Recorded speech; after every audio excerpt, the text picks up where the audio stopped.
காமராஜர் கோயிலுக்கே போக மாட்டான்னு சொல்லுவாங்க, தப்பு. திருச்செந்தூர் கோயில டிடி கிருஷ்ணமாச்சாரி போட்டிட்டா திருச்செந்தூர் கோயில் கூட்டு போறாரு காமராஜ். இவரெல்லாம் சட்டை கலந்துட்டார் காமராஜ், டிடிக்கு கலத்தல. கிருஷ்ணமாச்சாரி கலத்துறா சட்டைங்கிறார் காமராஜ், அவர் கலத்த மாட்டேங்கிறார். இவர் சிரிச்சே சொல்றாரு, அந்த பேர் பூணூல் போட்டிருக்க மாட்டான், அதுக்கு தான் கலத்த மாட்டேங்கிறாங்கிறார். இந்த நண்பரை பத்தி சிவகாசியில கோயில் திருவிழாவில் ஒரு யானை மிரண்டு ஓடி வந்திருக்கு, எல்லாரும் ஓடிட்டானா. இவர் தான் சின்ன பையன் போய் ஒரு சங்கிலத்துக்கு முன்ன போட்டு யானையை நிறுத்தியிருக்காரு. பெத்த தாயை பார்க்க எப்பமாதாயா போற, 5 வருஷத்துக்கு ஒருக்க வீட்டுக்கு போற அம்மா பார்க்க. அங்க போனா அங்க ஒரு இவர் அம்மா பார்க்கல, குழாயை பார்த்துட்டார், தண்ணி குழாய். இது ஏது அப்படிங்கிறாரு. முனிசிபாலிட்டில இருந்து பிள்ளைகள் வச்சு கொடுத்தாங்க. எதுக்கு? வெளியே தெருல போய் தண்ணி எடுக்க முடியலையா காமராஜ், வயசாச்சு இல்லன்னு. அப்படியா வயசான பொம்பளைக்கெல்லாம் வச்சு கொடுத்துருக்கானா ஊர்ல, தப்புன்னு அந்த இன்ஜினியர் கூட கலத்துட்டார். பெத்த தாயை பார்க்க போன லட்சணம் களைச்சிட்டு தான் வெளியே போனார். 3வது வீட்டுக்கே எல்லா ஏற்பாடும் பண்றான். இந்த சண்டான முந்தி தவங்கிடந்து 300 நாள் சுமந்து தொந்தி சரிய பெற்றெடுத்த அன்னைக்கு வட்டிலும் கட்டிலும் மார்மேலும் தோல் மேலும் வைத்து காதலித்த தாய்க்கு கூட ஒரு 50 ரூபா அனுப்பிடான்னு இருக்குது. எதுக்குன்னு, உன்னை பெத்தவன் எல்லாரும் என்ன பார்க்க வருது பிள்ளை, எல்லாரும் காப்பி தண்ணி கொடுக்க வேண்டாமான்னு. என்ன பார்க்க வர்றவனுக்கே கொடுக்க மாட்டேன், நீ ஏன் கொடுக்குறேங்கிறாரு. கொடுக்க மாட்டாரு. நானும் கோசல்ராமனாச்சு கூட்டு போயிருவார். இவர் சண்டை படத்தான் போவார், காப்பிலாம் கொடுக்க மாட்டார். ஒரு தடவை மட்டும் நிருபர்கள் சண்டை போட்டு காப்பி வாங்கி குடிச்சிருக்கான். நீ காப்பி குடிக்காம போக முடியான்னு இருக்கான் அவன் நிருபர். உன்னை வச்சுக்கிறேன்டா, எவன்டா காசு இருக்கு, இந்த பயலுக்கு பூரா நீ ஒரு நாள் காப்பி கொடுறா, 4 நாள் நம்ம காப்பி குடிக்காம இருந்துக்கலாம் இருக்காரு. அப்பதான் அலவோச நிறுவனம் என்ன பண்ணிருக்காரு, அவசரமா போய் பக்கத்தில் உட்காந்து நாற்காலி தூக்கி போட்டு தடுமாறி விழுந்திருக்காரு. என்ன அலை அதிகமா அடிச்சிருதான் இருக்காரு இவர். நிருபர்களை தினசரி சந்தித்த ஒரு தலைவன், கள்ளமல்லாம அவங்ககிட்ட எல்லாம் பேசுவாராம். பேச என்ன சொல்றாங்க இடத்துல, எப்பா இதெல்லாம் ஆஃப் த ரெக்கார்ட் போடாதீங்கன்னா போட மாட்டான். அது மாதிரி ஒரு பத்திரிகாரர் என்ன பண்ணிருக்காரு, ஒரு கலெக்டர் தப்பு பண்ணிருக்கான்னு எழுதுற என்ன பண்ணார், கலெக்டர் பொண்டாட்டி பத்தி எழுதிட்டாராம். நினைவாவே இருந்திருக்காரு. மறுநாள் காலை வந்து அவன் எங்க அவனை கூப்பிடுங்க வான்னு, கலெக்டர் தப்பு பண்றான் எழுதுன சரி, அவன் வீட்டுக்காரி எப்படா எழுதுனேன், முதல்ல போய் அந்த அம்மாட்ட மன்னிப்பு கேட்டுவாங்க. இப்ப எல்லாரையும் எழுதுறாங்களே. திரிசா ராத்திரி ஆடினான்னா ஆடாட்டான் ஐயா, அது பாட்டு ஆடிக்கிட்டு போகுது. அதுக்கு போட்டு கமிஷனர் சொல்றாரு, இல்ல இவர்கள் ஆடவில்லை, காருக்குள்ளே ஆடினார்கள் அப்படிங்கிறார் கமிஷனர். லோக்கல் போலீஸ்காரன் சொல்றான், அக்கா ஆடவே இல்லைங்க அவன். நான் எனக்கு இந்த நாட்டு மேல என்ன வருத்தம்னாயா, இதே ஒரு ஏழப்பெண் செய்திருந்தா அவளை விபச்சார வழக்கில் உள்ள வச்சிருப்பானுங்க. விளங்கு மாடா அந்த நாடு. காந்தியும் காமராஜரும் ஜீவாவும் பெரியார் இந்த நாடு. சினிமாக்காரி 10 லட்சம் 50 லட்சம் சம்பளம் வாங்குறவான்னா, இப்ப இந்த இன்னொரு கேடு பாத்தீங்களா, விபச்சார வழக்கில் பெண்கள் கைதுன்னு போடுவான ஒழிய லாட்ஜ் போட மாட்டான். என்ன அது பணக்காரன். முதல்ல லாட்ஜை போட்டு லாட்ஜ் ஓனரை போட்டுல இந்த பிள்ளை இதுக்கு சோத்துக்கு இல்லாம போயிருக்கியா, பண்றானா இல்லையா? பெருந்தலைவர் காமராஜ் அப்படித்தான் ஒருத்தவன் சொன்னா, சுப்பியாவுக்கு அந்த சீட்டை கொடுக்கப்படாதுன்னா. எதுக்குன்னா அவனுக்கு நிறைய பொம்பளைகளோட தொடர்பு இருக்குன்னா. ஆம்பளையோட தொடர்பு வச்சிருக்க முடியும், கிறுக்கு போயில. ஒரு போலீஸ்காரன் சிரிச்சு குப்புற கீழே விழுந்துட்டான். என்ன பெரியவர் இப்படி சொல்லிவிட்டாரு. அவருக்கு என்ன கோபம்னா, சீட்டு கொடுக்கா தப்பு பண்ணா வேற அதை விட்டுட்டு அசிங்கமா 10 பேர் முன்னால பேச கோபம் வந்துட்டு. அப்புறம் தனியா கூட்டம் இருந்தா, உனக்கு அறிவு இருக்கா, பத்திரிகாரர் இருக்கா, எல்லாருக்கும் அங்க வச்சு அப்படியா சொல்றது, என்ன தனியாம சொல்லலாம், அவனுக்கு சீட்டு கொடுக்காதுன்னு. காந்திய சீடர் தப்பு, அவருக்கு தெரியாது தப்பு. ஐயா, தென்னிந்திய கூட்டுறவு நூற்பாலைகள் இருந்து தெரியுமா, 10 இருந்து நூற்பாலை தமிழ்நாட்டில் 10 நூற்பாலை வாங்கியாச்சு. ஜப்பான் கம்பெனிக்காரன் தான் கொடுக்குறான் மிஷினை. அவன் என்ன பண்றான், 10 கொடுத்ததுக்கு கமிஷன் கொடுக்கணும். கமிஷன் யார்கிட்ட கொடுக்கறதுங்கிறான் வெங்கட்ராமன்ட்ட. இவர் சிரிச்சுக்கிட்டே இருக்கிறார், என்ன ஆர்வி கமிஷன் கொடுக்கணுங்கிறானா அப்படிங்கிறாரு. வெங்கட்ராமன் ஆமாங்க எவ்வளவுன்னு கேளு. அவன் சொல்றான், அதுக்கு இன்னொரு மில் கொடுன்ட்டாரு. அதுதான் ஸ்ரீவில்லிபுத்தூர் கூட்டுறவு மில். 5 மில்ல வாங்கி 12 மில்லுக்கு கணக்கு எழுதணும். அந்த மனுஷனுக்கு அது தெரியுதா? 10 இந்த கமிஷன்ங்கிறது இயல்பு. இந்த சர்வதேச சந்தையில அண்ணனுக்கு தெரியும், வணிகத்துல அதுதான் போபோர்ஸ்லயும் நடந்தது. அந்த பீரங்கிலையும் அது விவரம் இல்லாம இந்த சின்ன பையன் போய் மாட்டிக்கிட்டார். எங்கால் இந்த ஆசாரி நம்ம வீட்டுல மர வேலை செய்வார். அது நம்ம காலங்காலமா அந்த ஆசாரியில நம்மளால நம்ப மாட்டான். இவனே போய் மரம் வாங்குவான் கடையில. நான் போய் வாங்கிக்கிறேம்மா. இவனுக்கு விவரம் தெரியாது. மரக்கடைக்காரர் மரம் கொடுக்கும்போது பேச்சோட பேச்ச கோவிந்தாசாரி தானே வேலை வாக்குறாரு பாரு, ஆமான்றான். கோவிந்தாசாரி சாயங்காலம் போறோம் 1000 ரூபா கொடுத்து அனுப்பிச்சிருவான். அது அவங்களுக்குள்ள இதுதானே அந்த வின்சதாம அந்த குரூப் அந்த கொத்தரை வச்சு எல்லாரும் மாட்டிக்கிட்டானோ, போய் ராஜீவ்காந்தி எழுத்து விட்டானு. இவர் விவரம்லாம் போய் மாட்டிட்டாரு. இது ஆசாரி கணக்கு அவருக்கு தெரிஞ்சிருந்தா மாட்டிருக்க மாட்டார். என்ன பண்ண, பூரா ஹார்வர்ட் யூனிவர்சிட்டியில் படிச்சவன பக்கத்தில் வச்சிருந்தா, எங்களை மாதிரி ஒன்றும் தெரியாத வச்சிருந்தா தான் விவரம் சொல்லுவான். எது எங்க வீட்டில் ஒரு சுவரில் பொந்து விழுந்துருச்சு. இன்ஜினியர் இருந்தாரு, கொத்தனா இருந்தாரு. எங்க அப்பா இன்ஜினியர் கூட என்னன்னு பாருனாங்க. இவன் அளந்துகிட்டு இருந்தான். அளந்து நோட்டில் எழுதிட்டு இருக்கான். 7:30க்கு 3 ரன். கொத்தனார் சட்னு 4 செங்கலை தட்டி வச்சு பூசிட்டு போயிட்டான். இன்ஜினியர் அங்கே போய் பார்க்க எங்க பொந்துன்னா அது அப்பதே பூசிட்டு போயிட்டான். நீ எழுதி முடி. எது காமராஜர் கொத்தனார் மாதிரி, இவன் பூரா இன்ஜினியர். எது சில விஷயங்கள் எனக்கு புரியலன்னு. திருநெல்வேலியில் ஒரு கூட்டத்தில் கூடியிருக்கானுங்க. உடனே நம்மால் ஒருத்தர் என்ன பண்ணிட்டான், லட்சக்கணக்கில் திரண்டிருக்கிற மக்கள் வெள்ளமேனா. இவர் சொன்னாரு இதில் மொத்தம் 5000 பேருக்கு மேலே உட்கார முடியாது. லட்சம்னு எப்படா சொன்னேங்கிறார். அட விவகாரம் முடிச்ச மனுஷன். நான் சொன்னேன் இது உயர்வு நவிர்ச்சி அணின்னா. இந்த அணி பிணிலாம் என்கிட்ட வச்சுக்கிடாத. என்னடா நீங்க ஒருத்தன் சம்மணம் ஊட்டி உட்காரணும்னா 1.5 சதுர மீட்டர் வேணும். ஆச்சா அப்போ ஒரு 15000 சதுர மீட்டருக்கு இடத்துல எத்தனை உட்கார முடியும்? 8000 பேர். அதில் மேடை வேற போயிடும். உருளானுங்க நம்ம தலைவனுங்க 7 லட்சம் பேர் திரண்டனருங்க. அப்போ மொத்த ஈரோட்டி இடிச்சாத்தான் முடியாது. 7 லட்சம் பேர் பொய்யும் பிராடுமாயி போச்சு ஐயா. அந்த அந்த பெருசுலாம் பொய்ய. மகாத்மா காந்தி பம்பாய்க்கு வர்றாரு. இப்போ ஒரு வழக்கறிஞர் ஒரு இளைஞன் சண்டை போட்டே இருந்திருக்கான் விழா நடத்துறவங்க கிட்ட. காந்தி கவனிச்சுக்காரு, என்ன அவன் சத்தம் போடுறான்னு இருக்கிறாரு. இல்ல உங்களுக்கு முன்னால் காந்தி முன்னால யாரும் பேச விட மாட்டாங்க. வினோபா காந்திலாம் தங்களுக்கு முன்னால் யாரும் பேச விட மாட்டாங்க. தலைமை தாங்க யாரையும் அனுமதிக்க மாட்டாங்க. ஏன்னா என்னத்தையா உளறி தொலைச்சிருவான். காந்தியை பத்தி ஏதாவது சொல்லணும்னு என்ன பண்ணுவான் தெரியுமா? காந்தியினுடைய 2வது மனைவி இருக்காருன்றான். பாட்டுக்கு என்னத்தையாவது தலைமை தாங்கிறவனுக்கு விவரம் தெரிஞ்சு சொல்லணும்ல.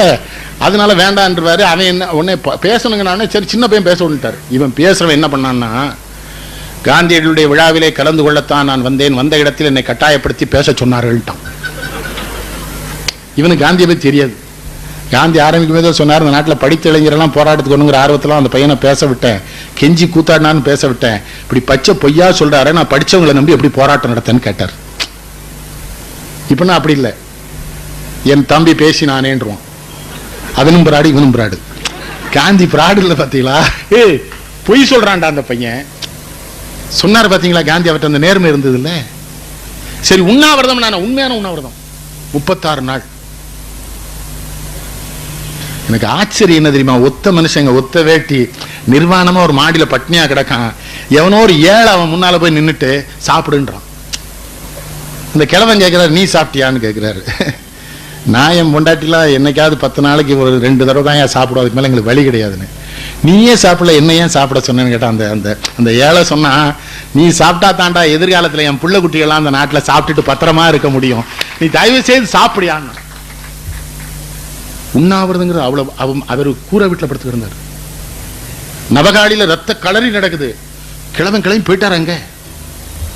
இப்ப நான் இங்கேருந்து அறிக்கை விடுவானே, வேதனையில் வேகிறேன் சாம்பலாகிறேன், தாங்க முடியவில்லை, என்னால தாங்க முடியல, வாழாங்க வந்தா வெட்டிடுவானே. இந்த கிழடு ஒத்தையில போதியா ஒண்ணும் கிடையாது கையில. இந்த மாவட்ட ஆட்சித்தலைவர் கூட போறான், அவனுக்கு பின்னால ராணுவம் போகுது. காந்தி நின்றுட்டாரு. எதுக்கு ராணுவம்னாரு? எனக்கு ராணுவம்லாம் வேண்டாம்னாரு. கலெக்டர் சொன்னா, உனக்கு இல்லையா ஏன் பாதுகாப்புக்கு தான் கலெக்டர். உன்னை சொன்னா ஓம் பாதுகாப்புக்கு எதுக்கு ராணுவம்னு? உனக்கு என்ன இளவு நடந்து சொல்றா நாட்டில் என்ன தாவே கேட்பான். அதுக்கு தான் உனக்கு சேர்த்து போனார்ல நவகாலிக்குள்ள. இந்துக்களும் முஸ்லிம்களும் சகோதரர்கள் ஒருவர் அடித்துக் கொள்ள நான் அனுமதிக்க போக முடியல. அவரால் போவானாயா போ. அல்ல எங்க மாவட்டம் ரொம்ப மோசம். எப்ப வெட்டுவான் எப்ப குத்துவான், எதுக்கு வெட்டினானே தெரியாது. அவங்க வீட்டு ஆடு மேனு கத்திச்சு, அதுக்காக இவனை வெட்டேங்கிறான். இல்ல அது என் வீட்டை பார்த்து கத்திச்சுங்கானே. இவனை அந்த ஊரை நம்ம என்ன பண்ண? யாராவது வரானாங்க சாதி கலவரனா எல்லாம் முடிஞ்சப்புறம் வருவான். நம்ம தீயணை பிஞ்சின் மாதிரி கடைசி காந்தி நேர நவகாலிக்கு போ. நேரு சொல்றாரு, நீ போகாதன்றார். போவேன், அங்கேதான் என் சேவை ஒன்று. வினோபாபாவை வந்து சேர்ந்தால காந்தி அதெல்லாம் தலைமையா சொல்றாரு, எனக்கு சீடனாக வந்த என்னுடைய குரு வினோபாங்கிறார். இப்ப 2ஆம் மட்ட தலைவன் தலை தூக்குறான்னு தெரிஞ்சாலே அவனை முடிச்சிருங்க. என்னை விட நல்லா பேசுற மாதிரி தெரியுது. இப்ப என்ன ஒழிச்சதே அதனால தானே. நல்லா பேசுறான், கூட்டம் கூடுது, தொண்டெல்லாம் என்கிட்ட பிரியமா இருக்கானா, எல்லாரும் சேர்ந்து உரங்கிட்டான். இந்த நிறைவேற என்கிட்ட ரயில்ல வர மாட்டேங்க, கார்லயே வரையங்க. ரயில்ல வருவேன், வர விட மாட்டேங்க. சும்மா இருந்து தொலைதானா அண்ணாச்சி. இப்போ அரசியல் இல்லையோ, அவன் சென்னைக்கு போறான், அவன் சும்மா மூடிட்டு வர இல்லை. ஏன்னாச்சு இல்லை இல்லை போ.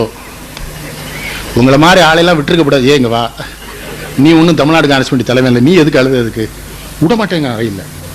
சரி ரயிலில் 2nd கிளாஸில் போகிறோம் போனால் அவன் விட தான் டிடிஆர். ஐயா ஏன் 2nd கிளாஸ் 1st கிளாஸ் இடனுக்கு அவனே கொண்டு போட்டி அங்கே வச்சிடறான். 1500 ரூபாய் தீக்கணும்னு அவன் செட்டப்லேயே வர்றான் அங்கேருந்து. இப்போ காரணம் எனக்கு பிரச்சனை இல்லை இல்லையா. திருப்பூர் போகும்போது ஈரோட்டில் வந்து நவநேசன் பார்க்கணும்னு நினச்சா வந்து பார்த்துலாம். ரயில் இறங்கி வர முடியுமா? ரயில் அவ்வளவு கேள்வி கேட்குறானே. சோனியா காந்தி என்ன இருந்தாலும் வெளிநாட்டுக்காரி தானேங்கிறான் ஒருத்தன். நான் சொன்னேன் அவளை வல்ல நாடுன்னு உன்ட்ட சொன்னானா? இல்லை அவளுக்கு அரைச்சலூர் நான் உன்ட்ட சொன்னானாடா? இல்லை நீ ரயிலில் வந்தால் நீ போய் என்ன போடு ரொம்ப வம்புழுக்காத. இல்லை இன்னொரு பேர் கெட்டவரை அடிச்சு விடாருமா? அவன் அடிக்காம என்ன செய்ய? திரும்ப திரும்ப கேட்கான். கொஞ்ச நேரம் கழிச்சு பார்த்தேன் அவன் 2 மாத்திரை போட்டு தண்ணி குடிச்சான். இது தமிழ் மாத்திரையான்னு கேட்டேன். இந்திய மாத்திரை, ஜெர்மன்காரன் தானே கண்டுபிடிச்சான். நாய்க்கு பிறந்தவன இது ஏமல சாப்பிட்ட, வெளிநாட்டு பொம்பளை வேண்டாம் வெளிநாட்டு மருந்து மட்டும் ஏமல சாப்பிடுதிய, சாப்பிடாதல்லன்னு. என்ன நீங்க பொண்டாட்டி நல்லவா? அண்ணா விட்டுருங்கோ, 40 வருஷமா நான் குப்பை கொண்டுட்டு இருக்கேன் இந்த ஆளோட. அதான் விவரமா இருக்கா. உங்களால 10 நிமிஷம் தாங்க முடியல, என் நிலைமையை பார்த்தேன். அவளுக்கு இறக்கப்பட்டு விட்டுட்டேன். இவன் அடிச்சனத்துக்கு நன்னார் பேர் விட்டுருங்க அண்ணான்ட்டா. சரி விடு. ரயிலில் போவிட மாட்டாங்க, வம்புழுப்பான். எதுக்கு அவ எனக்கு நான் சொன்னே ஒரே வார்த்தையில் பதில் சொல்லண்டா. சோனியா காந்தி பிரதம மந்திரி ஆயிருந்தான்னு வச்சுக்க, இந்த நாட்டில் முதல்ல ஜாதியற்ற ஒரு பிரதமர் வந்திருப்பார். இப்போ எல்லாத்துக்கும் ஜாதி சொல்லிடுவான். வாஜ்பாய பிராமணன்றுவான், அத்வானிய செட்டியார்ன்றுவான், இவர் மன்மோகன் சிங்க சீக்கியர்ன்றுவான், முரளி மனோகர் ஜோஷினா பிராமணன்றுவான், சுஷ்மா ஸ்வராஜ்னா பிராமணத்தின்றுவான். இல்லையா? இந்த மாதிரி ஜாதி. இந்த காந்திட்ட பெரிய எனக்கு பிடிச்ச விஷயம், உலகத்தில் எந்த நாட்டில் விடுதலை போராட்டம் நடந்தது? ஆகாவென்று எழுந்தது பார் யுகப்புரட்சி கொடுங்கோலன் ஜாரென்னும் பேரிசைந்த பாவை அலறி வீழ்ந்தான் வாகான தோல் படைத்தாருங்கிறான்ல பாரதி. ஜார சுற்றி நின்னவன் என்ன சொன்னா? சதிகார சாய்ந்திட்டார் புயற்காற்று சூறை தண்ணில் திமுதுமன மரம் விழுந்து காடெல்லாம் விறகான செய்தி போல. புரிதா ஸ்டாலின் என்ன சொல்றான் பாரதின்னு? இந்த மரம் இருக்குல்ல, செலதுனா நின்னாலும் மரம், விழுந்தாலும் மரம் உரும். தேக்கு பாருங்க, நின்னா மரம்மா, மேஜ் ஆயிட்டா தேக்கு என்னாச்சுமா, கதவு தேக்குமா, உத்தரம் தேக்குமா, கோங்கு சொல்லுவான், தோதகத்தி சொல்லுவான், வேங்கைய சொல்லுவான். ஆனா சிலது நின்னா மரம், விழுந்தா விறகு, அது மரமா இருக்காது, எரிச்சு சாம்பல் ஆகணும். என்ன சொல்றான்? ஆட்சியில் இருக்கிறவனை சுத்தி மரம் மாதிரி நின்னால அத்தனை பேர் ஜார் விழுந்தவனே விழுந்தான் விறகாயிட்டாங்க பாரதி. அந்த சோவியத்துக்கு யார் தலைமை தாங்கனா? லெனின். யார் விடுதலை போராட்டத்துக்கு தலைமை தாங்கி நடத்தி சென்றாரோ அந்த லெனின் தான் அங்க தலைவர். செஞ்சீனத்தின் விடுதலைக்கு பாடுபட்ட மாசேதுங்க லியூ சொக்கியும் தானே அங்கே தலைவர்கள். பிரான்சின் விடுதலைக்கு பாடுபட்ட மார்ஷல் டிட்டோ தானே அங்கே தலைவர். உலகத்திலேயே முதலாக ஒரு நாட்டின் விடுதலை போராட்டத்துக்கு தலைமை தாங்கி அந்த நாட்டின் விடுதலையை பெற்றுத் தந்த ஒரு தலைவன் ஆட்சி பொறுப்பிற்கு தான் வராமல் ஒரு இளைய தலைவனை அந்த இடத்தில் அமர்த்தி விட்டு ஒதுங்கினான் என்பவன் மகாத்மா காந்தியடிகளை தவிர உலக சரித்திரத்தில் வேற ஒரு தலைவன் பதவியை வேண்டாம் என்று சொன்ன தலைவன் உண்டா? அவர் வெளியில வந்தவர் பெரியார். அதான் எந்த பதவிக்கும் போல ஜீவா போகல. காமராஜர் பதவியை தியாகம் பண்ணாங்க, இப்பம் இல்ல. ஆரம்பத்தில் ஜெயில இருக்காரு, விருது நகரசபை தலைவராக தேர்ந்தெடுக்கிறாங்க. வர்றாரு, 1 மணி நேரம் பதிலிருந்து ராஜினாமா பண்றாரு. ராஜினாமா பண்ற அன்னைக்கு யார் பிறந்த நாள் தெரியுமா? காந்தியடிகள் பிறந்த நாள். பதவியை தூக்கி எறியணும்யா, பிடிச்சா விட மாட்டேங்கிறானே, குரங்கு மாதிரி பிடிச்சிக்கிறாங்க. மக்களா தூக்கி எறிஞ்சப்பறம் வேற வருத்தப்படுறான். எத்தனையோ இன்னொன்னுங்க, காமராஜர் ஒரு தடவை கேட்டோம்னாங்க, எவ்வளவோ செஞ்சிருக்கோம்லாங்க, இதெல்லாம் நம்ம நிறைய விளம்பரம் பண்ணிருக்கோம். ஒரு வார்த்தை பதில் சொன்னாரு, இந்தா அவன் வரிப்பணம்னு, அவன் வரிப்பணத்தை அவனுக்கு முறையா செலவழிக்கிறதுக்கு தான் நம்மளை வேலைக்காரனா வச்சிருக்கான்னு, நமக்கு அவன் வரிப்பணத்துல சம்பளம் தர்றான்னு, வேலைக்காரன் இதுக்கெல்லாம் செலவழிக்கிறது உரிமை உண்டுன்னு அவன் காரியத்தை அவனுக்கு செஞ்சிருக்கோம், அவனுக்கு தெரியும் மூடுனார். 1.5 கோடி ரூபாங்க மணிமுத்தார். அன்னைக்கு 1.5 கோடி ரூபாய் கேட்டார். 1.5 கோடி ரூபாய் ஒரு வாரத்துக்குள்ள வேணும்னார். கோசல் ராமன் தார்ல 1 மாசத்துக்கு கேட்டார், 1 வாரத்துல வாங்கி கொடுத்தாரு மணிமுத்தார். அணை வந்து எத்தனை அணை அணையா கட்டி வச்சாரு. வாத்தியார்கிட்ட கும்பிட்டார், ஆசிரியர்கள்ட்ட கும்பிடுறேன், ஏழை பிள்ளைகளை எல்லாம் உன்ட்ட அனுப்புறேன், ஏமாத்திராத. என்ன சொன்னாரு? திருநெல்வேலிக்கு வர்றாரு சேர்மாதி, அந்த வாவேஸ்வரர் குருகுலம் இருந்த அந்த கேட் அடைச்சிருக்குது. ஒரு பையன் மாடு மேய்ச்சிக்கிட்டு இருக்கா, அவர் பாக்குறாரு, கூப்பிட்டாருன்னா பள்ளிவாம் போலையான்னாரு. அவனுக்கு இவர் காமராஜும் தெரியாது, சினிமாவில் நடிக்கல இல்ல இவரு, இந்த ஆள் ஜெயில தானே இருந்தாரு, அது நடிச்சுதான் தெரிஞ்சிருப்பான். தனுஷ தெரியுதே, எல்லா பேருக்கும் தெரியுது தனுஷ, அழகா இருக்கான் இல்லையா அவன், அதனால அவனை ரொம்ப ரசிக்கிறாங்க. அப்போ காமராஜ் கிடையாது, அழகு கிடையாது, ஒன்றும் கிடையாது, அவரை தெரியாது. உடனே கேட்டான், பள்ளிக்கூடத்துக்கு போனால் யாருக்கு கஞ்சி ஊத்துறாங்கட்டான். அவனுக்கு ஒரு முதலமைச்சர் தெரியாது. அப்பவும் சில அதிகாரி தப்பானவன் இருப்பான்ல, ஒரு அதிகாரி ஓடி அந்த பையனை அப்படியே அடிக்க போனான், ஏய் இங்க வாடினாரு. நான் யாருன்னு கூட அவன் தெரியாம இருக்கான்னு, அது நமக்கு தாண்டா கேவலம். அவன் அவ்வளவு வறுமையில ஏழ்மையில இருக்கான், என்ன அவனை வெக்கமால வாடாங்க, கஞ்சி ஊத்துனா பள்ளிக்கூடம் போறியான்னாரு. அவன் இவரை ஏறாருங்க பார்த்தான், கஞ்சி நீ ஊத்துற போயான்ட்டு போயிட்டான். இவருக்கு சிரிப்பு, பயங்கர சிரிப்பு. நல்லா தானே கேட்கிறான். நேர மெட்ராஸ் போனாரு, NT சுந்தரவடியில கூப்பிட்டாரு. சுந்தரவடியில இந்த பசங்களுக்கு ஒரு நேரம் சோறு போட்டு பள்ளிக்கூடத்துக்கு கூப்பிட்டா வரவான்னு நினைக்கிறேன். அது 2 அணா மதிய உணவு, ஒரு செய்தி உங்களுக்கு சொல்றேன். புரட்சி தலைவர் எம்ஜிஆர் காங்கிரஸ்காரர் 1963 காமராஜர் பிறந்த நாள் வாழ சென்னையில் கிடந்துக்கிட்டு எம்ஜிஆர் என்ன சொன்னா தெரியுமா? என் தலைவர் காமராஜர்னர். நினைவு சித்திக்கு பெரிய பிரச்சனையாச்சு. அதனாலதான் அவர் புரட்சி தலைவர் எம்ஜிஆர் அந்த மதிய உணவு திட்டத்தை சத்துணவா விஸ்தரிச்சார். காமராஜருடைய சீடர் பார்த்தீங்களா? அப்படி வந்தது மதிய உணவு திட்டம். பேட்டை ரயில்வே கேட்டை மூடிட்டாயா. ஒரு இன்ஸ்பெக்டர் ஓடி போய் அந்த ரயில்வே கேட் கீப்பர் இருக்கான்ல, அவனை கேட்ட தரேன்னா இவர் பார்த்தார் காமராஜ். அவனை கூப்பிடு. அவனை என்ன சொன்ன? கேட்ட திறக்க சொன்னேன். ஏன் ரயில் அடிபடி சாகணுங்கிறியா? என்ன உனக்கு அறிவு இருக்கா? உன்னை எஸ்பிஐ கூட்டாரு. இவனை வேற இல்லையா போட்டு உள்ளூருக்குள்ள இருந்தா ஊரை கெடுத்து போவான். அப்புறம் ரயில் வந்து கேட்டு திறந்து அந்த பக்கம், அதான் பெரிய மனுஷன், காரை நிறுத்தி அந்த கேட் கீப்பரை கூப்பிட்டு, இந்தா நீ அப்படித்தான் இருக்கணும்னு, குடியரசுத் தலைவர் இருந்தாலும் திறக்கக்கூடாது, இதுக்கு நீ தான் அதிகாரி, இந்த இடத்துக்கு நீ தான் எல்லாம், திறக்காத என்ன எவனாக்கு இருக்குன்னு சொல்லுவான். என்ன ஒன்றும் பயப்படாத, என்ன ரொம்ப மகிழ்ச்சி வரட்டுமா? அது மாதிரி ஒரு பக்கத்தில் பணக்காரன் எவனும் நிற்கவே மாட்டான். திருநெல்வேலிக்கு வந்தார் வைங்களா, பணக்காரங்களாம் ஓடிடுவான் அவர்கிட்ட. ஏன்னா இவர் கையில் துட்டுருக்காது. இவனாவது ஏழை தொண்டை வந்து நிற்பான்ல, ஏ ராமசாமி நாடா அவனுக்கு 1000 ரூபா விடுன்ட்டு இது. ஆனால் அவர் எவ்வளோ வருமான, இவன் ஏமாற்ற முடியுமா அவரை? அவர் என்ன பண்ணாரு? எல்லா பேரும் வெளியே ஓடிட்டாங்க, எல்லா பேரும் கூப்பிடும்பாரு. எங்கடா ஓடுறீங்க, கொடுங்கடா, சம்பாதிக்கிறீங்கல்ல. டெல்லிக்கு போயிருக்காருங்க நேரு, இவர் எல்லாரும் இருக்காங்க, மந்திரிகள்லாம் இருக்காங்க. ஒரு பொருட்காட்சி திறந்து வச்சிருக்காங்க. அந்த இட பார்க்குற மிஷின்ல அப்போ 4 நாள் நம்ம பொண்ணு போட்டு ஒவ்வொரு மந்திரி நேரு எல்லாரும் ஏறி பார்க்குறாங்க. ஒவ்வொருத்தரா காமராஜ் வாங்க, இவர் போகவே இல்லை. நேரு கூப்பிடாரு, போகல. அப்புறம் நேரு கடைசி சொல்லியிருக்கிறாரு, அந்த 4 நாள் கூட அந்த ஆள்கிட்ட இருக்காதுடான் இருக்காரு நேரு. சாகும்போது நான் 10,000 ரூபா இருந்திருக்கு பேங்க் பேலன்ஸ். அந்த எம்பியா இருந்தனால வந்த பணம் இது. மேடல் தப்பா பேச விடுவாரா? நார்வேல் நாகராஜா தேர்தலில் போட்டிடுறாரு. ஜெயகாந்தன் கண்ணாசெல்லாம் பேசி போயிட்டாங்க. சின்ன நாமல பேசுறாரு. இந்த ராஜாஜின்னார் சின்ன நாமல சட்டை பிடிச்சு உட்காருனே. அவர் நீ என்ன பேசுறது? அவர் எவ்வளவு பெரிய மனுஷன், உட்காரு பேச சொல்றான். ராஜாஜி நீ எப்படி பேசலாங்க? சின்ன நாமலே பேசாம இருக்கு, நான் பேசிக்கிறேன். பெரியவர், அவருக்கு என் மேல கோபம் இருக்கு. விடுதலை போராட்டத்தில் பங்கு பெற்றவர், முதல் கவர்னர் ஜெனரல், உலகத்தில் இருக்கிற 10 அறிவாளியில் அவர் ஒரு அறிவாளி. கோபப்படட்டும், பெரியவங்க கோபப்பட்டான்னாங்கிறார். இப்ப என்ன பேசுறானே புரியலையா? அவர் ஆடம்பரமெல்லாம் பேச தெரியாது அவருக்கு. ஒரு சின்ன செய்தி எப்படி சொன்னா தெரியுமா? திருநெல்வேலியில ஏகப்பட்ட கட்டை வெந்திருக்கு, சோத்தை பொங்கி வச்சிட்டோம்னு பார்த்து பருமாறுங்கிறாரு. ஏகப்பட்ட கட்டை வெந்திருக்குன்னு யாரை சொல்றாரு? தியாகிகளை சொல்றாரு. ஏகப்பட்ட கட்டை வெந்து தாண்டா சுதந்திர சோரை பொக்கி இறக்கி. ஓமை எப்படி ஓமை? சாதாரணமா பேசுவார், பயப்படம் கிடையாது. ரொம்ப எளிமையான தமிழ், போலித்தனமா அவருக்கு ஏமாற்றவே தெரியாது. இந்த முதலமைச்சர் ஏதோ வருத்தப்படுறாராம், நான் ஏன் கேள்வி கேட்கிறேன்னு சொல்றாராம்னே.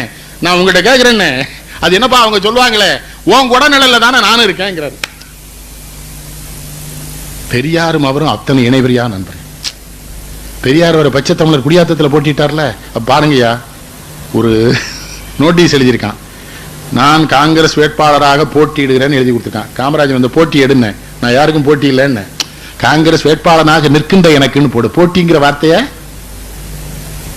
யாருங்க முடியும்? இப்ப நினைச்சு பாருங்க, காந்தி இவரெல்லாம். காந்தி எப்படி மனுஷன்? உப்பு சத்தியாகிரகம்னு சொல்றீங்களே, அதுல எவ்வளவு விஷயம் இருக்கு தெரியுமா? அவன் என்ன பண்ணிருக்கான்? வெள்ளக்கார நம்ம நாட்டில இருந்து கொள்ளையடிச்சுக்கிற பொருள் எல்லாம் இங்கிலாந்து கொண்டு போகணும்ல, அதுக்கு கப்பல் கொண்டு வந்திருக்கான். வெறுங்கப்பலை கொண்டு வந்தா கவுந்துரும்னு கப்பல் நிறைய உப்பு முடைய அந்த பேலன்ஸ் பண்றதுக்கு கொண்டு வந்து அந்த உப்பு இங்க இறக்கிருக்கான். அதுல ஒரு யோசனை சொல்லிருக்கான், அந்த உப்பு இங்கே வித்துடலாமன்னு இருக்கான். அப்ப இவனை உப்பு காய்ச்ச விடக்கூடாது. இந்தியனை உப்பு காய்ச்சனா வாங்க மாட்டான். அவன் உப்புக்கு என்ன 27% வரி. அப்படின்னா எவ்வளவு? ஒரு படி உப்பு 3 ரூபா. அந்த காலத்துல ஒருத்தனுடைய முழு மாத சம்பளமே 3 ரூபா. 3 ரூபாய்க்கு ஒரு படி உப்பு வாங்கினா வாழவே. அப்படி ஒரு உப்பு. அதைத்தான் காந்தி சத்தியாகிரகம் எங்க தென்னாப்பிரிக்கா வந்து உப்பை பத்தி எழுதியிருக்காரு. இங்க வந்து போராட்டத்துக்கு ஏற்பாடு பண்றாரு. போராட்டத்துக்கு போறாரு. வெப்மில்லர்னு ஒரு நியூயார்க் நிருபர், வெப்மில்லர்னு அவன் சொல்றான், 18 வருடங்களாக 25 நாடுகளில் நடக்கிற புரட்சிகள், விடுதலை போராட்டங்கள், எதிர் யுத்தங்கள், உள்நாட்டு யுத்தங்கள் அத்தனை நான் நேரில் பார்த்திருக்கேன்டா. என் வாழ்க்கையில இப்படி ஒண்ணு பார்க்கலங்கிறான் வெப்மில்லர். என்னன்னா அணியணியா அணிவகுத்து போறானுங்க, வந்தே மாதிரங்கிறானுங்க. அவன் போலீஸ் குண்டாந்தடியால அடிச்சு மண்டை உடையுது, ரத்தம் வருது. ஒருத்தன் கூட கைய வசத்துல அப்படியே விழுந்து சாயிரானுங்க. என்னன்னு கேட்டா காந்தியடிகள் சொன்னாரா, நீ லேசா கைய வசத்தினா கூட நீ எதிர்ப்பு காட்டுறன்னு ஆயிரும், அதுக்கு நினைக்கிறவன் என் போராட்டத்துக்கு வராத, கையையே தூக்க கூடாது என்றான் காந்தி. நான் என் கண்ணால் பார்த்தேன், 1000 பேர் அடிபட்டு மண்டை உடைந்து கீழே விழுந்தார்கள், என்னால் தாங்க முடியவில்லைன்னு வெப்மில்லர் எழுதுறான். புரூக்லின் காமன் சபை மெம்பர் ஒருத்தன், புரூக்லின், அவன் என்ன பண்றான்? லண்டன்ல என்ன பண்றான்? அந்த வெள்ளை கால்வாய் ஒன்று இருக்கு, அதுல போய் அவன் உப்பு காய்ச்சிறான். காந்திக்குள்ளா போயிட்டு காமன் சபைக்குள்ள போயிட்டு அவனை சஸ்பெண்ட் பண்ணிட்டானுங்க. நியூயார்க்ல உப்பு காய்ச்சிருக்கானுங்க. 142 பாதிரியார் அங்கே இருந்து யாருக்கு எழுதுறான்? பிரிட்டிஷ் பிரதமருக்கு எழுதுறான். உடனே இந்தியாவுக்கு நீ விடுதலை கொடுங்களால இதை தாங்க முடியலன்னு அப்படி ஒரு போராட்டம் நடத்துவார் காந்தியடி. கையை அப்படியே இங்க தண்டியில வேதரத்னம் இல்ல, வயக்காட்ட பூரா அழிச்சு போட்டிருக்காரு. வந்து உப்பு சத்தியாரிகள் தங்கட்டுங்கன்னு. சும்மா வாயா வந்தது சுதந்திரம்? எத்தனை பேர் செத்தான்? வவுசியை நினைச்சு பாருங்க, வக்கீலுக்கு படிச்சவர் செக்கெழுத்திருக்காரு. மேலோர்கள் வெஞ்சரையில் விழுந்து கிடப்பதும் நூலோர்கள் செக்கடியில் நோவதும் காண்களையோ மாம்பாரத். தண்ணீர் விட்டோ வளர்த்தோம் சர்வேசா, இப்பயிரை கண்ணீரால் காத்தோம் கருகத் திருவிழமோன்னு கேட்பான் பாரத். அவனையும் பிச்சை எடுத்தானே சாக விட்டோம் பாரதியார. இப்ப தானே பாரதி ஆனா என்ன இங்க வந்து என்ன பேசியிருக்கான்? மனிதனுக்கு என்ன தலைப்பு? அது மனிதனுக்கு மரணம் இல்லை. கருங்கல் பாளையத்துல அவன் செத்துட்டானா பாரதி? நிறைய பேர் செத்துட்டே உயிரோட இருக்கானே. நீங்க அவன் செத்து உயிரோட இருக்கான், சில பேர் உயிரோடையும் செத்து போயிருக்கான். எது நான் சொல்ல, வள்ளுவர் சொல்றாரு, ஒத்ததறிவான் உயிர் வாழ்வான் மற்ற யார் செத்தாறு உழைக்கப்படும். அறிவினான் ஆகுவதுண்டோ பெரிதும் நோய். அப்ப உயிர் வாழ்க்கை அன்பு, அன்பின் வழியது உயிர் நிலைக்கிறார். அப்ப உயிருக்கு உயிர் அன்பு இல்லையா? அப்ப அன்புக்கு உயிர் எதுன்னு கேட்டா அறிவுங்கிறார். அறிவினான் ஆகுவதுண்டோ பெரிதும் நோய். அதானே காந்தி, காமராஜ், பெரியார். இப்ப பெரியாருக்கு என்ன வந்து பெரிய வீட்டு பிள்ளை தானே, சௌரியமா சாப்பிட்டு நிம்மதியா அவ்வளவு சொத்தை வச்சுட்டு ஈரோட்டில் பெரிய பணக்காரங்க தான் நிம்மதியா வாழ்ந்துருக்கலாம்ல. அவர் அதுக்கு ஊரூரா அந்த வயசுலயும் 93 வயசுல இன்னொன்னுங்க அனாவசியமா இந்த அந்த காலத்துல அந்த கிருகிரு மிட்டாய் வைப்பான் தெரியுமா, அந்த தட்டில் வச்சு. பெரியார் எங்கோ ரயில்வே கேட்ல மூடி நின்று இருக்கு, அந்த விக்கிரம் என்ன பண்ணிக்கான், சம்மாளி கொண்டு சின்ன சின்ன வைப்பானுங்க. என்னாச்சு, அந்த காரனாக்கு 60-70 கொடுப்பான். இவர் பெரியார் காரனிட்டு அந்த மிட்டாய் கேட்டிருக்காரு. இவன் பெரியார் கேட்கறான்னு 2 கைட்டு அள்ளி கொடுத்தான். வாங்கிட்டு என்ன பண்ணாரு, இன்னொரு காலனா கொடுன்ட்டாரு. அதான் பெரியார். அவன் என்ன ஆரம்பிச்சிருக்கான், உடனே சொல்லியிருக்காரு, என் ஐயா அப்பதான் அள்ளி கொடுத்தீங்களேன்னு இருக்காரு. ஐயான்னு கொடுத்தேன், அப்படி கொடுத்தீங்கன்னா சங்கடப்படுவீங்க, நீங்க ஏழை, எண்ணித்தான் கொடுக்கணும், அதுக்கு தான் நான் திரும்ப கேட்டேன். இப்ப என்ன தட்டே பிடிக்கிட்டு போயிருவானுங்க. ஒரு சரியா இருக்கா? எம்ஆர் ராதாட்ட ஒரு நிகழ்ச்சிக்கு வரேன்ட்டாராம். எம்ஆர் ராதா காசும் தரேன்ட்டார். காசெல்லாம் போக மாட்டார் அவர். ராதாக்கு வசூல் ஆகலையாம், மொத்தம் சில்லறையா மாத்தி கட்டி போட்டு ஒரு கையில கொடுத்துட்டாரு. எப்படியா கொண்டு போயிருன்னு இவர் வேனுக்குள்ள உட்காந்து எண்ணி பார்த்துட்டாரு. இவரை பத்தி அவனை கூப்பிட்டு இருக்காரு, என்ன திருட்டுத்தனம் பண்ற, 100 ரூபா குறையுதுன்னு இருக்காரு. ராதா சொல்லிருக்காரு, சண்டால போயா தர்ற. திருச்சியில ஒரு தொண்டர் என்ன பண்ணிருக்காரு, இவருக்கு பிறந்த நாள் கேக் சேர்ந்து கொண்டு வந்திருக்காரு. கேக் கொண்டு வச்சோன்னு இவர் பார்த்துருக்காரு. இது என்ன பண்ணுங்கிறீங்கோ, இது வெட்டணும், இது எவ்வளவுன்னு இருக்காரு. 100 ரூபா. காசை கொடுத்து கேட்க நீங்களே வச்சுங்கன்னு இருக்கிறார். அவன் சொல்லியிருக்கான், இல்லைங்க உங்க பிறந்த நாளைக்காக கொண்டு வந்துட்டேன், எப்படியா வெட்டணும். இல்லைங்க 100 ரூபா கொடுத்துருங்க. நான் இல்லையா வேற 100 ரூபாயும் தர்றேன்னு இருக்கான்.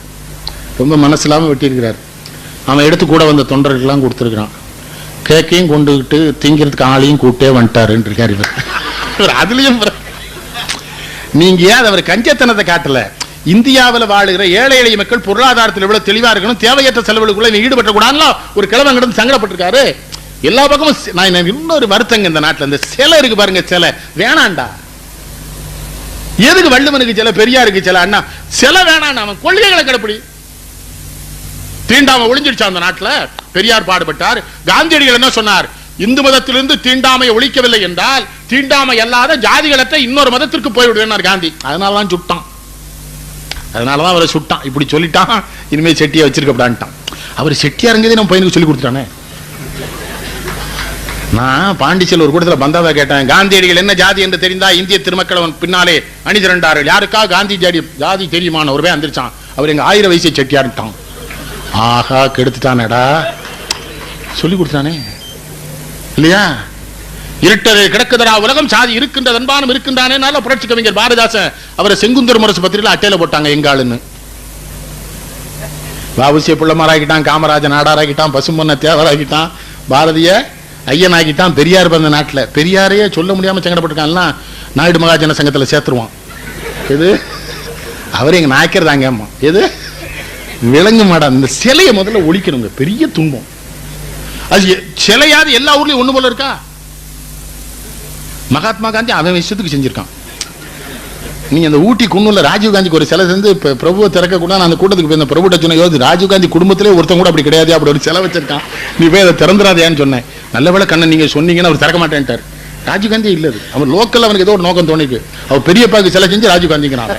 நம்ம இதை இவன் என்ன பண்றது? இந்த சிலை ஒரு பெரிய கொடுமையா. சிலை வேணாம் சொன்னார்ல, நூலகம் பெரியார் அப்புறம் வாங்கி படி. அவர் சிலையா இங்க நிக்கணும், இங்கெல்லாம் வச்சிருக்கணும் பெரியார. மகாத்மா எல்லா சிலைக்கும் எங்க ஊர்ல இரும்புல கவசம் போட்டாச்சு. மகாத்மா காந்தி ஜெயிலுக்குள்ள இருக்காரு, காமராஜ் ஜெயிலுக்குள்ள இருக்காரு, தேவர் ஜெயிலுக்குள்ள இருக்காரு, அம்பேத்கர் ஜெயிலுக்குள்ள இருக்காரு. என்னடான்னு கேட்டா என்னத்தையா சண்டை இழுத்துருவான் அந்த ஊர்ல. காமராஜ் சிலைக்கு செருப்பு போட்டா நாடார் தேவர் தகராறு, அங்க அம்பேத்கருக்கு போட்டா நான் பல்லர் தேவர், அப்படி சண்டை வந்துருமேன்னு வச்சு. நான் அந்த பக்கமா போனா மகாத்மா காந்தி என்ன கூப்பிடுறாரு, ஏண்டா வெள்ளைக்காரன் தான் ஜெயில வச்சான், நீங்க ஏண்டா திறங்கடான்னு. ஜாதியா திருநெல்வேலிக்கு வாங்க ஸ்டாலின், உங்களுக்கு பெரிய அசிங்கத்தை காட்டுறேன். பேட்டையில செட்டியார் சங்க போர்டுல மகாத்மா காந்தி படத்தை வரைஞ்சாச்சு, எங்க ஆளுங்கானே. நான் சொன்னேன், இந்த படத்தை ஏண்டா இதில் வரைஞ்சிங்க, எங்கால தானே சீர்காழி கோந்தராஜன் எங்கால தாங்க, விவரம் தேடிக்கிட்டு காப்போம். நீங்க மறந்துடாதீங்க, பெரியாருடைய சீடர்கள் உண்மையாகவும் நேர்மையாகவும் நாணயமாகவும் அவருடைய கொள்கையிலே உறுதியாக நிற்காமல் போனதனால் தான் தமிழ்நாட்டிலே ஜாதிய சங்கங்கள் பெருக்கெடுத்து எல்லாரும் பிற்படுத்தப்பட்ட இனத்தில் சேருங்க. இப்ப முற்படுத்தப்பட்ட இனத்தில் நாங்களும் பிராமணன் மட்டும்தான் இருக்கோம். நாங்களும் கேட்டுக்கிட்டு இருக்காங்க, எங்க ஆட்கள் விட மாட்டான், எங்களையும் பேக்வேர்ட் ஆக்குங்க. ஏன் ஆக்கணும்னு சர்க்கார் கேட்க, எல்லாரும் ஆயிட்டாங்க, தனியா இருக்க பயமா இருக்குயா, சேர்த்து விட்டுருங்க. என்ன அநியாயம் இருக்குது. அந்த ஃபார்வேர்டு பேக்வேர்டு அது ஒரு பெரிய சங்கடமா இருக்கு. அது தாசில்தார் தான் முடிவு பண்றாரு. நீங்க என் பையனுக்குலாம் ஜாதிலாம் இல்லைன்னு சொல்லி கொடுத்துட்டேன்.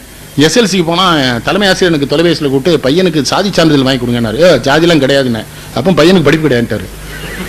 கிடையாதுயா, பெரியார்லாம் போராடி இருக்காரு, நாவுக்கரசர் போராடி இருக்காரு, வள்ளலார், அவங்க விவரம்லாம் போறான்னா சர்க்கார்ல கேட்கறான் கொடுன்ட்டான். அப்புறம் வட்டாட்சியரை கூட்டி, தம்பி இந்த மாதிரி ஜாதி சான்றிதழ் கேட்கலாம், என்ன பண்றதுன்னு கேட்டேன். நான் பேக்வேர்டே போட்டு கொடுக்குறேன்னாச்சுங்கிறான் அவன். தாசில்தார் சொல்ல, நான் பேக்வேர்டு போட்டுறேன்னாச்சுன்னு. எப்படி போடுவேன், துளுவ விளாடுன்னு போட்டுறேன்னாச்சுன்னா. வேற ஏதாவது பண்ணலாமா, மோஸ்ட் பேக்வேர்டு போடலாம்னாச்சுன்னு. எப்படி இசை வெள்ளாடுன்னு போடுறேன். அது எப்படி 500 ரூபா தான் வித்தியாசம்ங்கிறான்.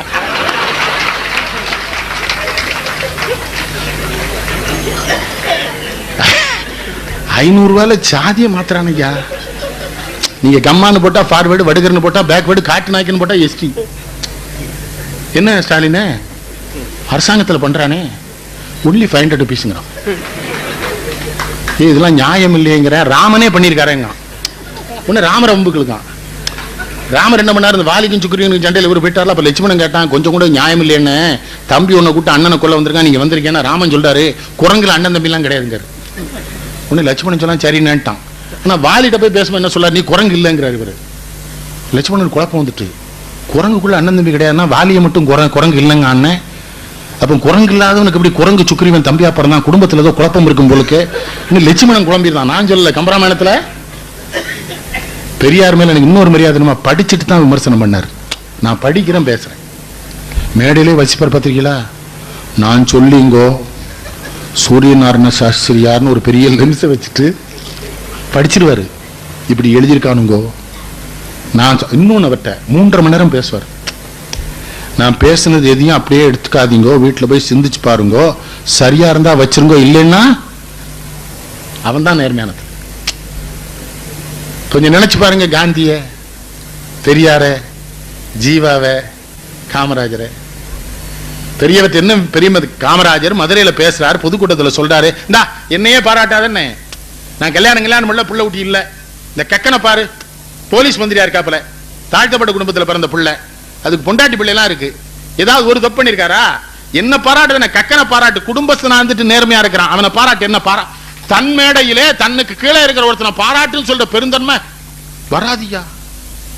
கூட இருக்கணும் பாராட்டினா கட்சி விட்டு வெளியேற்றிடுவாங்க, பெரிய சங்கடமாயிரும். என்ன நான் சொல்றது புரியும் நினைக்கிறேன், உங்களுக்கு புரியாமலா இருக்கும். கக்கனை பாராட்டுறாரு. காமராஜர் நேர்மையானவருங்க, நீங்க எப்படி பார்க்கணும் தெரியுமா? அவர்கிட்ட மந்திரியா இருந்தவங்களை வச்சு கக்கன் ராஜாஜி அரசினர் மருத்துவமனையில் தரையில கிடந்தார். சில விஷயத்தை சொல்லித்தான் தரணும். எம்ஜிஆர் கொடுக்கறதுக்குன்னே பிறந்தவர், எல்லாம் இயல்பா வரணும். எல்லாரும் கொடுத்துட மாட்டான். எனக்கு முன்ன ஸ்டாலின் இதை எப்படி நடத்துறான்னு பெரிய ஆச்சரியம். பணம் பெரிய விஷயம், பணம் வேணும், தொழிலாளருக்கு இவ்வுலகம் இல்லை. எனக்கு 5-6 வருஷமா தான் அது புரிஞ்சது.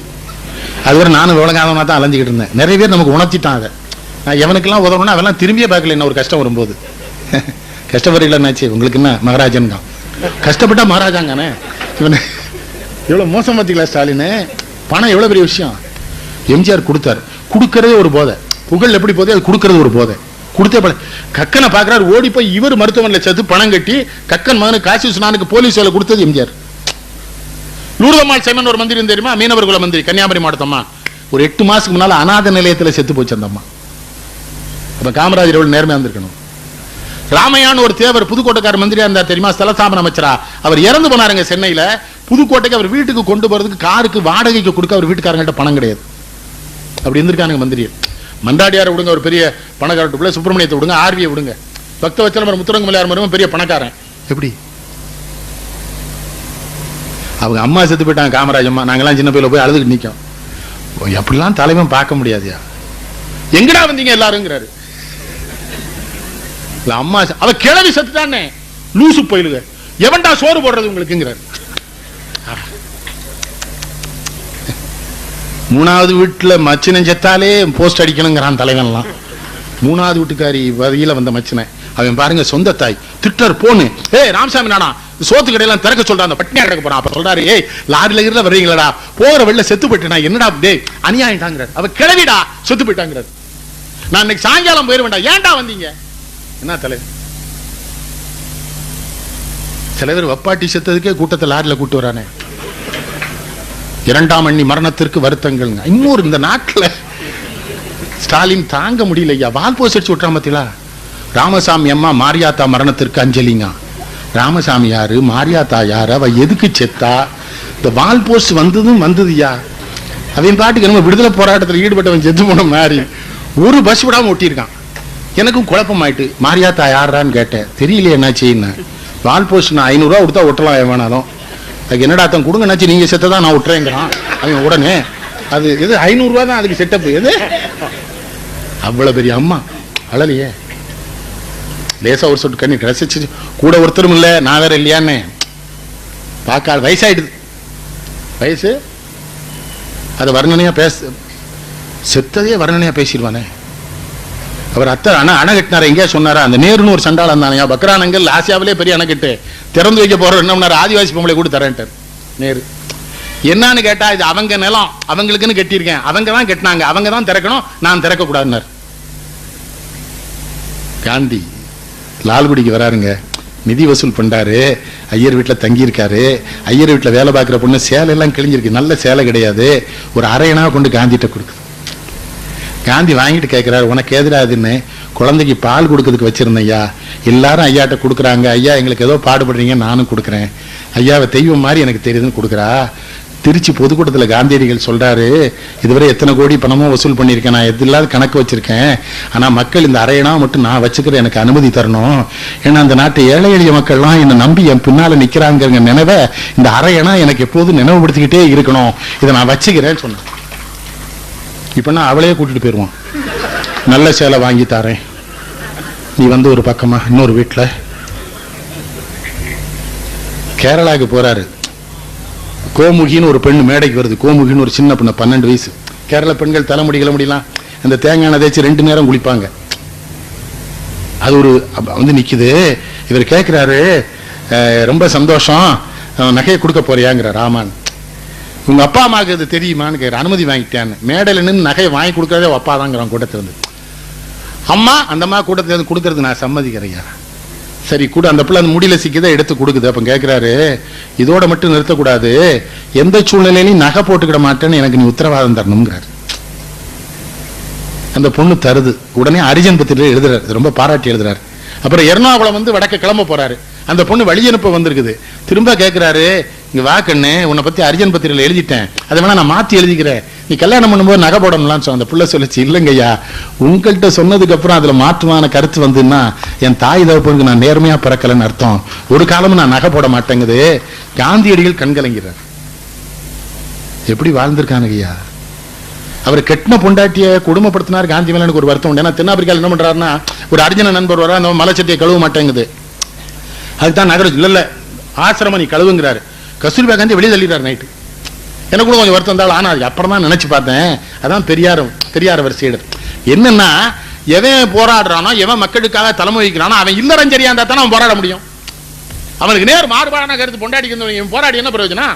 அதுக்கு தான் என்ன பண்ணிருக்காரு, அவளை தயார் பண்ணிருக்காரு. பிறகு என்ன சொல்லாரு, சுதந்திர போராட்டத்தில் என்னை விட எல்லா இடங்களிலும் எனக்கு முன்னால் இருந்தது கஸ்தூரிபா. இப்ப முடியுமா? எந்த வீட்டில் இருக்கிறாருங்கிறதே கேட்டு தெரிய வேண்டியிருக்கு தலைவர்களை. அண்ணாச்சி இப்போ எங்க இது அந்த காலத்தில் எங்கள் தாத்தாக்களை தான் அப்படி கேட்டிருக்கான். அந்த காலத்தில் நில உடைமை சமுதாயத்தில் பெரிய சங்கடம், 5 வப்பாட்டி இருந்தால் தான் அவர் நிலைச்சு வந்தார். அதுக்காக வச்சிருந்திருக்கான். மெயின்டைன் பண்ணானோ என்னவோ அது தெரியாது நமக்கு, ஆனால் வச்சிருந்திருக்கானோ. இப்போ எங்கள் சின்ன தாத்தா பற்றி ஊரில் வந்து கேட்பான்.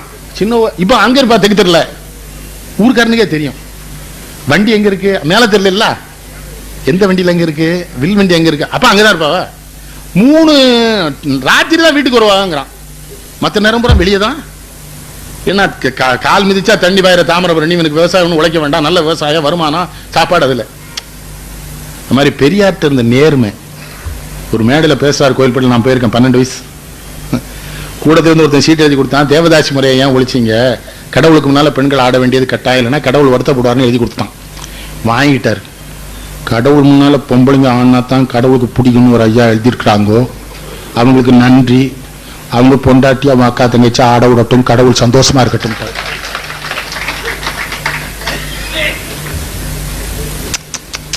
எப்படி ஆளுக்கு இப்படி உண்மை. நான் வேற ஒன்றும் சொல்ல, ஸ்டாலின் உண்மை பேசுற தலைவனுக்கு. காமராஜ் உண்மைதானே, போய் பேசவே மாட்டாரு. செய்ய முடியும் செய்ய முடியான்னு சொல்வார். நீங்க இப்ப பாக்குறீங்களா, சென்ட்ரல் ரயில்வே ஸ்டேஷனுக்கு சப்வே இருக்கு பார்த்தா, சப்வே அதை போடுறதுக்கு சென்ட்ரல் மினிஸ்டர் வந்திருக்காங்க, யாரு ஸ்டேட் மினிஸ்டர், அதிகாரிலாம் கூட்டு வந்திருக்காங்க. அவன் என்ன பண்ணிருக்கான் தெரியுமா, 3 மணி நேரம் உட்காந்து பேசி அது போட முடியான்னு இருக்கான். யாரு மந்திரி எந்திரிச்சுக்கான், உட்கார்றான்ட்டாரு. மத்திய மந்திரிலாம் பயப்படல, எனக்கு அது வேணும்னே போடுறதுக்கு வழி சொல்லு, நான் நேருகிட்ட பேசிக்கிறேன். ஆண்மை. நேரு சிரிப்பாரான் காமராஜ் பார்த்தா. என்ன காமராஜ் பாரான், உத்தரப்பிரதேசம் அந்த எல்லாம் நிதி ஒதுக்கிருப்பாங்கல்ல, நம்ம தமிழ்நாடு மாதிரி அப்போ மாநிலங்கள்லாம் நிதியை வாங்க மாட்டான். இவர் சரியா CS வெங்கட்ராம பக்தவல்சோட போவாராம். நேரு சிரிப்பாரான். என்ன காமராஜ் பாரான், அந்தந்த ஸ்டேட்ல நிதி வாங்கல, நிதியை எங்களுக்கு கொடுங்க. அப்படி வந்ததுதான் இந்த தொழிற்சாலைகள்லாம் இத்தனையும். இந்த இந்துஸ்தான் போட்டோ பிலிம் தொழிற்சாலை இருக்குதே, இப்ப அதை மூடிட்டாங்க.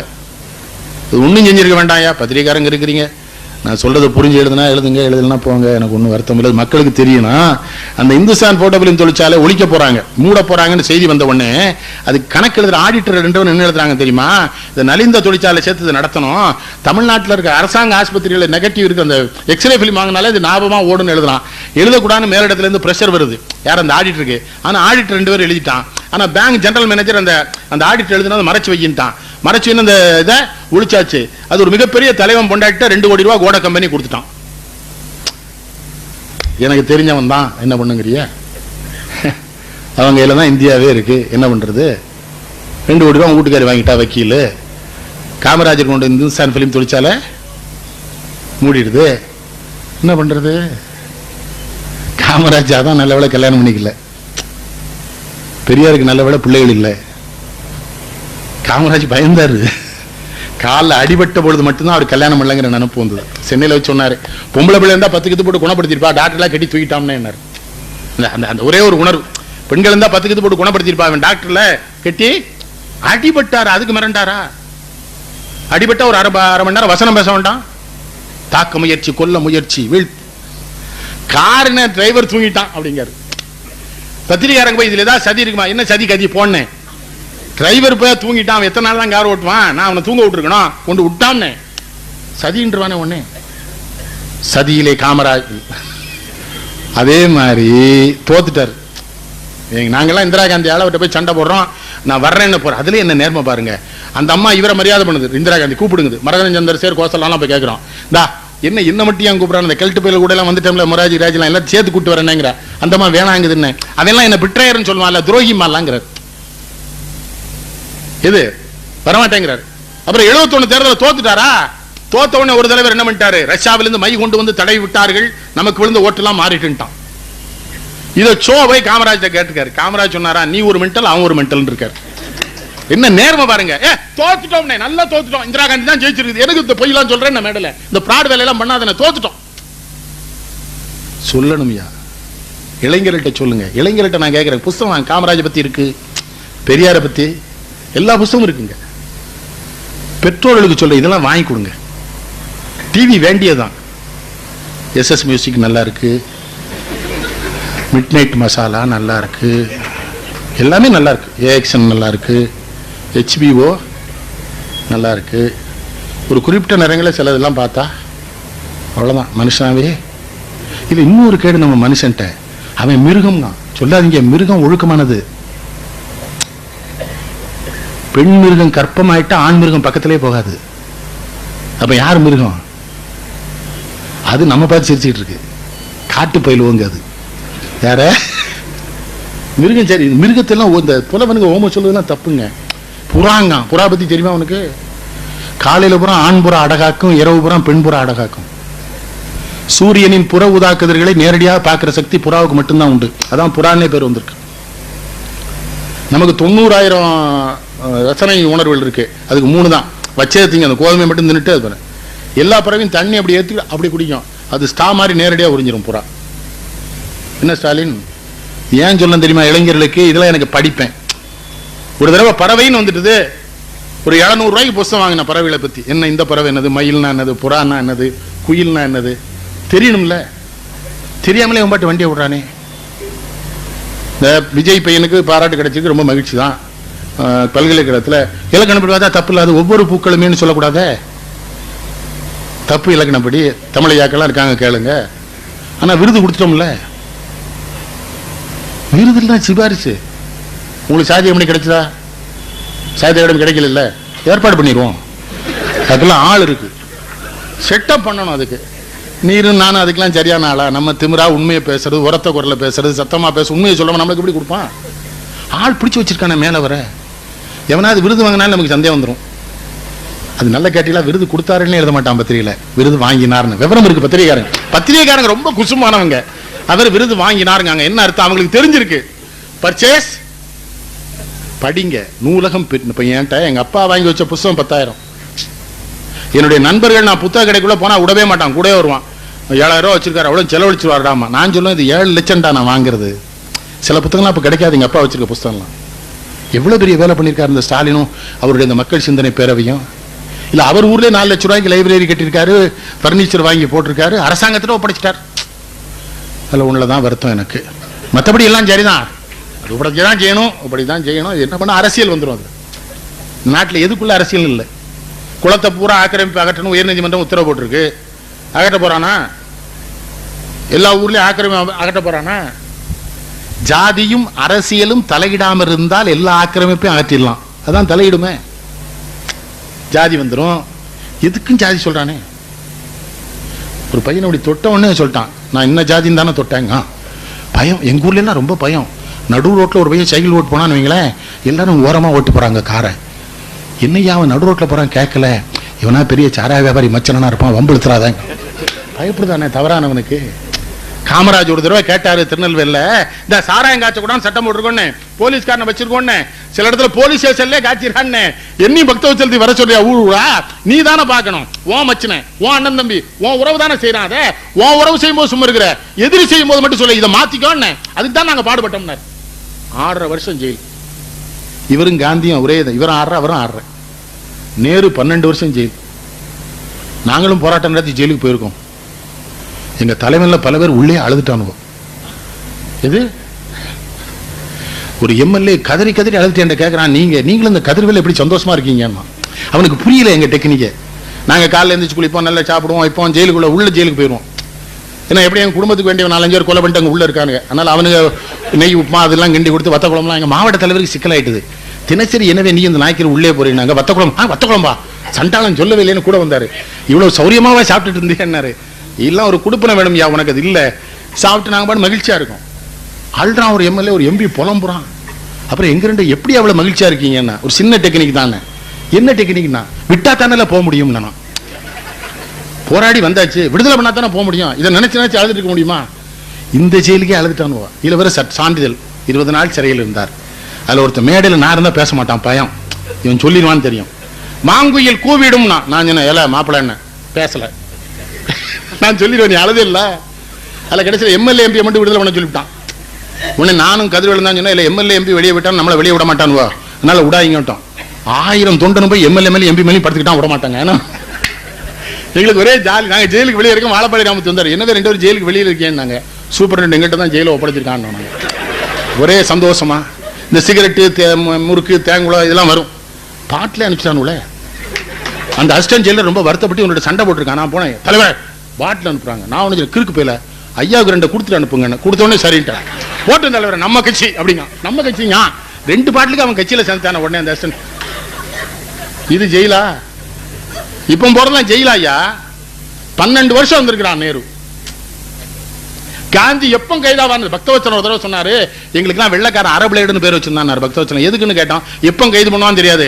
அரபிளேடு எல்லாரும் சேவ் பண்றதுக்கு ஒன்று வச்சிருப்போம், டேராடூன்ல வச்சிருப்பான். திடீர்னு ஆந்திரா கொண்டு வந்துருவான், திடீர்னு வேலூர் கொண்டு வருவான், எங்க கொண்டு வான் செயல் அப்படி ஷிஃப்டா இருக்கானையா. சுதந்திரம் சும்மா வந்தது நினைக்கவே மாட்டேங்க ஐயா. கொஞ்சம் கழிச்சா தனுஷ் தான் சுதந்திரம் வாங்கி கொடுத்தான்னு சொன்னா ஒத்துக்குவாங்க போல தெரியும். அவன் வேற பெரிய ஸ்டார் மகளை வேற கட்டிட்டான், ஐஸ்வர்யாவை. சிம்பு தான் கட்டணும்னு இருந்தானாம். அப்புறம் இப்படி ஆயிட்டு நமக்கு என்ன கழுத தெரியுது. இது படிச்சு தொலைதுமா. இந்த பத்திரிகைக்காரங்க தான் அநியாயத்துக்கு இதெல்லாம் எழுதுறாங்க.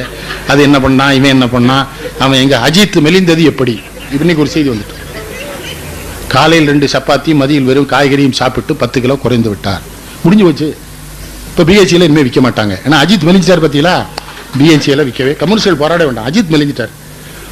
பத்திரிகைக்காரங்களையும் கெஞ்சி கேட்டுக்கிறேன், சினிமா வேண்டியதான், சினிமாவே இருக்கப்படாது. ஆனந்தவனை எவ்வளவு சிறந்த பத்திரிகை, அட்டையிலிருந்து அட்டை வரை சினிமா. ஐயா வாசன் இருக்கும்போது நகைச்சுவையெல்லாம் வந்து நான் எவ்வளவு செய்தி எழுதுவார் உள்ள. இங்கே இருந்து அங்க வர சுதந்திர போராட்டத்துக்கே ஜோதியா தான் நமக்கு செய்தி சொல்றா. விடுதலை போராட்டம் என்பது மகாத்மா காந்தி தலைமை தாங்கினார், நமக்கு தெரியாது. சரிம்மா, ஏதோ கண்ணு நீ சொல்ல போய் நாங்க தெரிஞ்சுக்கிட்டோம். அப்படியே மகாத்மா காந்தி எந்த ஊர்மா தாயி, அங்க இங்கனக்குள்ளதான் பிறந்தார் அவர், அவளுக்கு அது தெரியாது.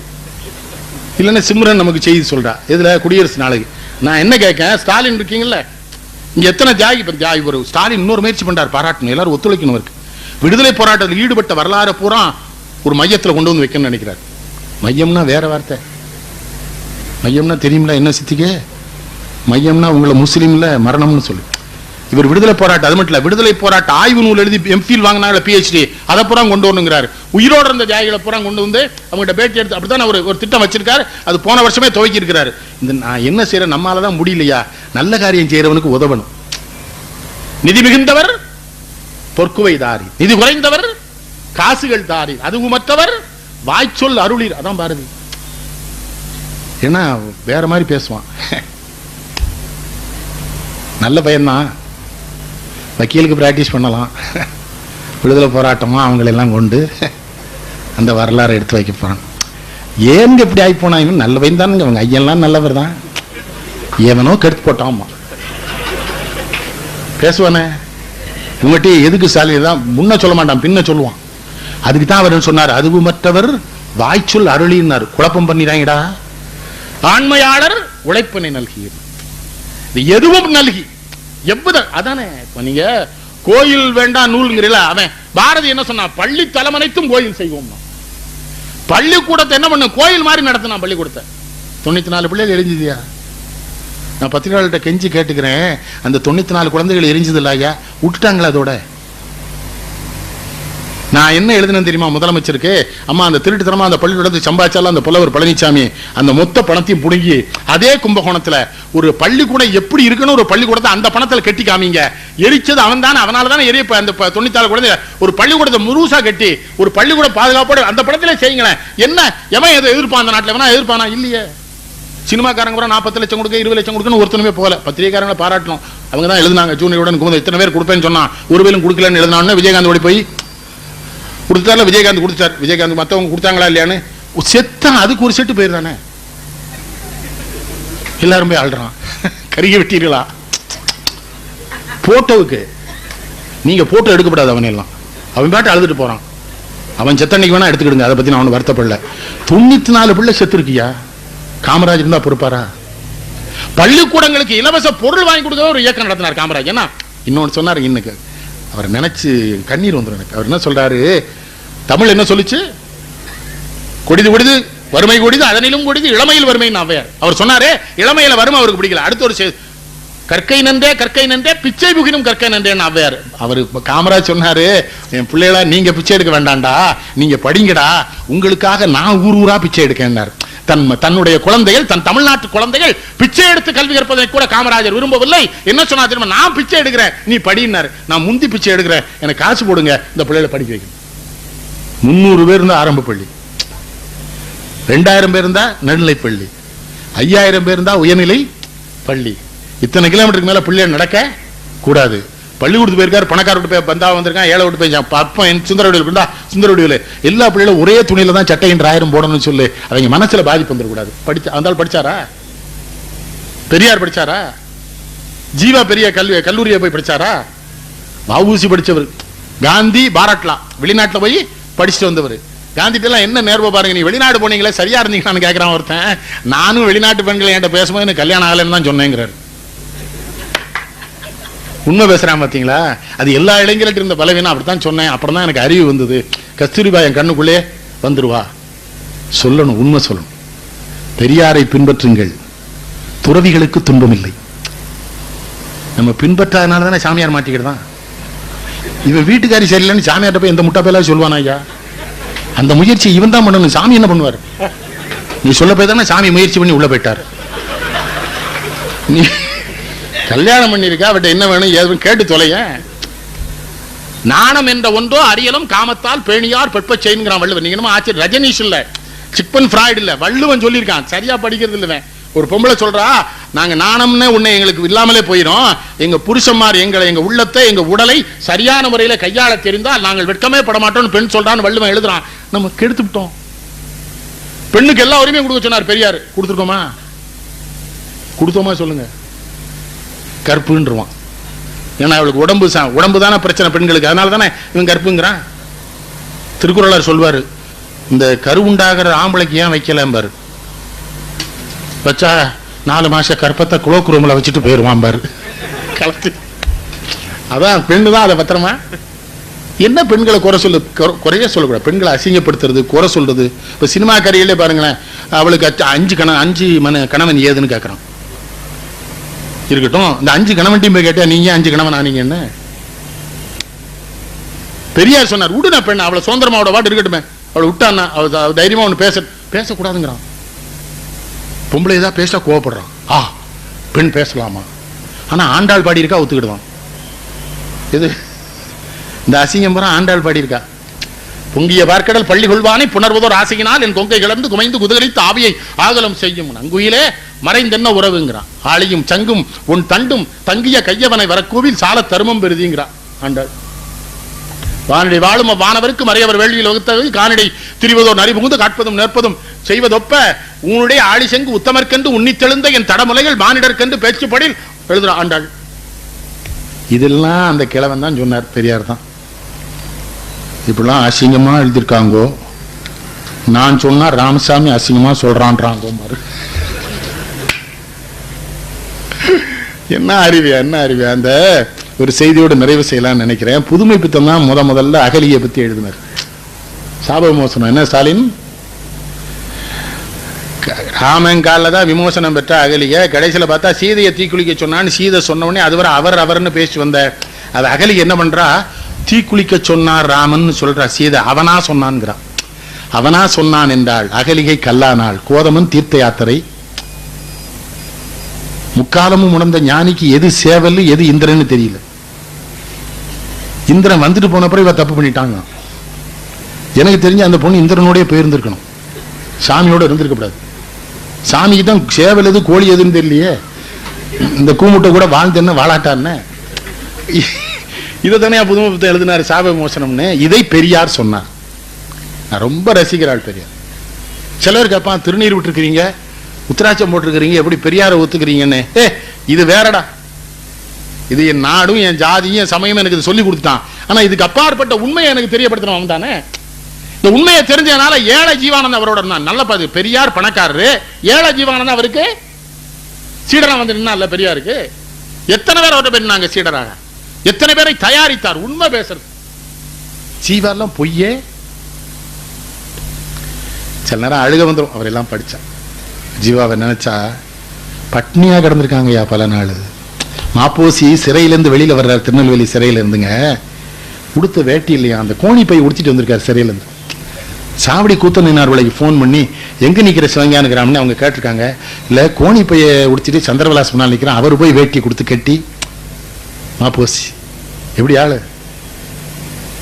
மாப்போசி அப்படியே சிவாஜி இமிட்டேட் பண்ணி நடிச்சதுதான் கட்டபொம்மன். இந்த மாப்போசி குரல்லே பேசுவார் அந்த படம். முல்லை முள்ளால் எடுப்பது போல அல்லவா மாப்போசி. இந்த மாப்போசி கேட்டவனுக்கு தான் அது தெரியும். அதனால உண்மையாக இருங்கள். தலைவர்கள்னு அதுதான். நான் வேற யாரையும் தப்பா சொல்றதுக்கே வரல. ஏன்னா நான் தலைவர்கள்னு ஏத்துக்கிட்டது இவங்களை மட்டும்தான். மற்றவங்களாம் நான் தலைவர்னு ஏத்துக்கல. ஏன்னா தலைவங்க எப்படி இருக்கணும்? செவிகைப்பு சொற்பொருக்கும் வேந்தன் தமிழ் சொல்லுது. தலைவங்க எப்படி இருக்கணும்? பாண்டிய நெடுஞ்செழியமா இருக்கணும். தப்பு பண்ணவனே விழுந்து செத்து போயிட்டான் பாத்தீங்களா? அவன் மட்டுமில்ல, அவன் பொண்டாட்டியும்ல செத்து போனான். நம்மாலதான் அந்த கேடு வந்ததுன்னு அவளும்ல பாண்டி மாதிரில செத்தா. அப்ப ஆட்சியாளன் எப்படி இருக்கணும்? மாநிலம் காவலனாவான், மண்ணுயிர் காக்குங்காலை தான் அதனுக்கு இடையூறு தன்னால் தன் பரிசனத்தால் ஊனமிகு படைத்தரத்தால் கல்வரால் உயிர் தம்மால் ஆனபயம் ஐந்தும் காத்து அரங்காப்பல் சேக்கலார் சொல்றாருல. ஆட்சியில் இருக்க எப்படி இருக்கணும்? அவனால துன்பம் வரக்கூடாது, அவன் சொந்தக்காரங்களால துன்பம் வரக்கூடாது, அவனுடைய காவல்துறையால துன்பம் வரக்கூடாது, அவனுடைய சேனையால துன்பம் வரக்கூடாது, அவனுடைய அரசாங்கத்தால். அது மட்டும் இல்ல, விலங்குகள் வந்து அவர்களுக்கு துன்பம் கொடுத்துடக்கூடாது மக்களுக்கு. இவ்வளவு காவலை எவன் செய்யறான்? அவன் தான் ஆட்சியாளன் தமிழ் சொல்லி இருக்குல்ல. அந்த வழியிலே நான் பார்த்த நேர்மையான தலைவர்களாக காந்தியடிகள், அவரின் உண்மையான சீடரான தந்தை பெரியார், அவருடைய இன்னொரு உண்மையான சீடரான ஜீவானந்தம், கடைசி வரை பிரம்மச்சரியாக நேர்மை நாணயம் ஒழுக்கமாக வாழ்ந்து தன்னோடு இருந்த நண்பர்களை நேர்மையானவர்களாக வைத்துக் கொண்ட பெருந்தலைவர் காமராஜர் என்கிற இந்த 4 தலைவர்களை பற்றி சிந்திக்கத்தான் இந்த தலைப்பை தந்தேன். கேட்ட அனைவருக்கும் நன்றி, வணக்கம். அன்பார்ந்த பெரியோர்களே, ஒரு 2 நிமிடம் அமர வேண்டும் என்று அன்போடு கேட்டுக்கொள்கின்றோம். குழுக்கள் ரெடியா இருக்கா? குழுக்கள். பெருமதிப்பிற்குரிய பெரியோர்களே, பெரும் மரியாதைக்குரிய நெல்லை கண்ணன் அவர்கள் நீண்ட அற்புதமான சிந்திக்கும்படியான உரையை ஆற்றியிருக்கிறார்கள். அனைவரும் உன்னிப்பாக கவனித்திருக்கிறீர்கள். இன்னும் பல செய்திகள் அடங்கிய மிக அற்புதமாக உரையாற்றிய, இன்னும் கால அவகாசம் எடுத்து பல இடங்களில் உரையாற்றிய அற்புத உரைகளை எல்லாம் சிடிகளாக, கேசட்டுகளாக நீங்கள் ஈரோட்டுக்கு கொண்டு வர வேண்டும், அவற்றை இந்த மக்கள் வாங்க வேண்டும் என்ற அன்பான வேண்டுகோளின் அடிப்படையிலே அவர் உதவியாளர் மூலமாக நாங்கள் அதை பெற்றிருக்கிறோம். ஆகவே தயவு செய்து சிடிக்கள், அவர் சமீப காலத்தில் எழுதிய 2 அருமையான நூல்கள், அந்த நூல்களும் இங்கு விற்பனைக்காக வைக்கப்பட்டிருக்கின்றன. ஆகவே அந்த நூல்கள் எல்லாம் 2 நூல்களும் மிக விரிவாக பேசப்பட்ட நூல்கள். அந்த நூல்களையும் நீங்கள் நெல்லை கண்ணன் அவர்கள் எழுதிய நூல்களையும் அவர் ஆற்றிய உரைகள் அடங்கிய ஒளி நாடாக்களையும் சிடிக்களையும் நீங்கள் பெற்றுக்கொள்ளலாம் என்ற தகவலை தெரிவித்து, நீங்கள் உள்ளே நுழைகிற போது நுழைவுச்சீட்டு என்பது ஒன்றும் கிடையாது. அதே சமயத்தில் ஒரு புதிய கூப்பன் ஒன்றை கொடுத்திருந்தோம். அதிகம் பேர் வர வேண்டும் என்ற அடிப்படையிலே ஆர்வத்தை ஏற்படுத்துவதற்காகவும் நூல்களை படிக்கின்ற ஆர்வத்தை ஏற்படுத்துவதற்காகவும் ஒரு புதிய திட்டத்தை இன்று அறிவித்திருந்தோம். அந்த திட்டத்தின்படி அந்த கூப்பன்கள்லாம் இப்போது குலுக்கப்படும். அந்த கூப்பன்கள் முதல் பரிசு பெற்றவர் 1000 ரூபாய்க்கான நூல்களை பெற்றுக்கொள்ளலாம். ஸ்ரீ செண்பகா பதிப்பகத்தினர் அந்த நூல்களை வழங்குகிறார்கள். அதே போன்று 2ஆம் பரிசை பெறக்கூடியவர்கள் 500 ரூபாய்க்கான நூல்களை பெற்றுக்கொள்ளலாம். அந்த 500 ரூபாய்க்கான நூல்களை யுனிவர்சல் பப்ளிஷர்ஸ் அளிக்கிறார்கள். 3வது பரிசை 300 ரூபாய்க்கான நூல்கள், அருமையான நூல்கள், தேர்வு செய்யப்பட்ட நூல்கள், அதை ஏகம் பதிப்பகத்தார் வழங்குகிறார்கள். இதை சொன்னதற்கு பிறகு குமரன் பதிப்பகத்தார் நாங்கள் 250 ரூபாய்க்கு சிறப்பு பரிசுகள் அளிக்கிறோம் என்று சொல்லி அவர்களும் முன் வந்திருக்கிறார்கள். ஆகவே மொத்தம் குமரன் பதிப்பகத்தோடு சேர்த்து 5 அதிர்ஷ்டசாலிகளை இப்போது குழுக்கள் மூலமாக தேர்வு செய்ய இருக்கிறோம். தயவு செய்து முகவரியோடு நீங்கள் அந்த கூப்பன்களை போட்டிருக்கிறீர்கள், அதை குலுக்கி 5 அதிர்ஷ்டசாலிகளையும் உங்கள் முன்னாலே தேர்வு செய்ய இருக்கிறோம் என்பதை தெரிவித்துக் கொண்டு மிக முக்கியமான ஒரு செய்தியை இந்த இடத்திலே பதிவு செய்ய விரும்புகிறோம். மக்கள் சிந்தனை பேரவையின் சார்பில் ஐயா நெல்லைக்கண்ணன் அவர்கள் சொன்னதைப் போல அருகில் உள்ள மாணிக்கம்பாளையத்தில் ஒரு நூலகத்தை ஏற்பாடு செய்திருக்கிறோம். அது மார்ச் மாதம் 23ஆம் தேதி பகத்சிங் நினைவு நாளில் இருந்த அந்த நூலகம் இப்போது மிகச்சிறப்பாக நடைபெற்றுக் கொண்டிருக்கிறது, இயங்கிக் கொண்டிருக்கிறது. அன்றாடம் குறைந்தபட்சம் 100 பேர் அந்த நூலகத்திற்கு நுழைந்து படிக்கிறார்கள், மிக அருமையாக பயன்படுத்திக் கொள்கிறார்கள். அந்த நூலகத்திற்கு இப்போது இங்கு இருக்கக்கூடிய நல்ல நூல்களை தேர்வு செய்து ரூபாய் 5000 பெருமான நூல்களை தேர்வு செய்து அதை விலைக்கு வாங்கி பெரும் மரியாதைக்குரிய நண்பர் பெருமாள் கவுண்டர் அறக்கட்டளை என்ற அடிப்படையிலே தனது தந்தையார் பெயரில் ஒரு அறக்கட்டளை உருவாக்கி இருக்கக்கூடிய நண்பர் மல்லி பி பெரியசாமி என்று நாங்கள் எல்லாம் அன்போடு அழைக்கின்ற மல்லி செராமிக்ஸ் என்று சொல்லக்கூடிய நிறுவனத்தை வைத்திருக்கக்கூடிய அன்பு நண்பர் பி பெரியசாமி அவர்களும் அவரது சகோதரர் பி ராஜவேல் அவர்களும் அவரது இளைய சகோதரர் பி தங்கராஜ் அவர்களும் இணைந்து ரூபாய் 5000க்கான நூல்களை விலைக்கு வாங்கி அந்த நூல்களை மக்கள் சிந்தனை பேரவையின் சார்பில் தொடங்கப்பட்டிருக்கக்கூடிய அந்த நூலகத்திற்கு அன்பளிப்பாக அளிக்கின்றார்கள். அந்த நூல்களை மரியாதைக்குரிய பெரியசாமி அவர்கள் வந்து மேடையில் மக்கள் சிந்தனை பேரவைக்கு மரியாதைக்குரிய நெல்லைக்கண்ணன் அவர்கள் மூலமாக அளிக்க வேண்டும் என்று உங்கள் சார்பில் நான் கேட்டுக்கொள்கின்றேன்.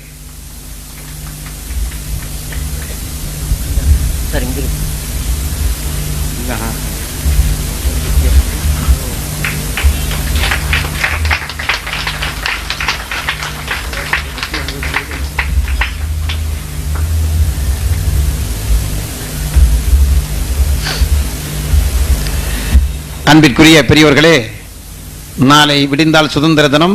நாளை மாலை இதே இடத்தில் 6 மணிக்கு கவியரங்கம் நடைபெற இருக்கிறது. கவிக்கு அப்துல் ரஹ்மான் அவர்கள் தலைமையில் நடைபெற இருக்கிறது.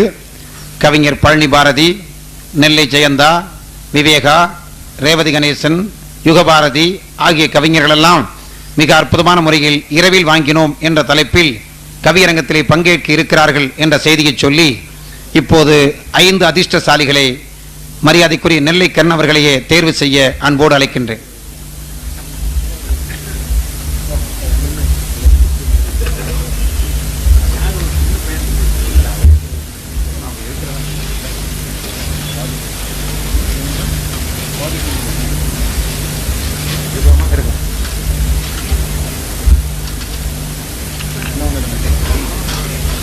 M Mohammed Sharif, number 1, KPP Nagar, Kuniyamuthur, Coimbatore. M Mohammed Sharif Sri Shenbaga பதிப்பகத்தாரிடமிருந்து ரூ. 1000 பெறுமான நூல்களை முதல் பரிசாக இன்று பெறுகிறார். எஸ் காயத்ரி, நம்பர் 10, காந்தி நகர், ஈரோடு 9 என்று சொல்லக்கூடிய சகோதரி 2வது பரிசாக யுனிவர்சல் பப்ளிஷர்ஸ் அளிக்கக்கூடிய 500 ரூபாய் பெறுமான நூல்களை பெற்றுக் கொள்கிறார். அடுத்து 3வது பரிசாக வி மனோகரன், 67, சுந்தரா நிலையம், வாசுகி ஃபர்ஸ்ட் ஸ்ட்ரீட், ஈரோடு 1 என்று சொல்லக்கூடிய நண்பர் 3வது பரிசை சிறப்பு பரிசை பெற்றுக் கொள்கிறார்.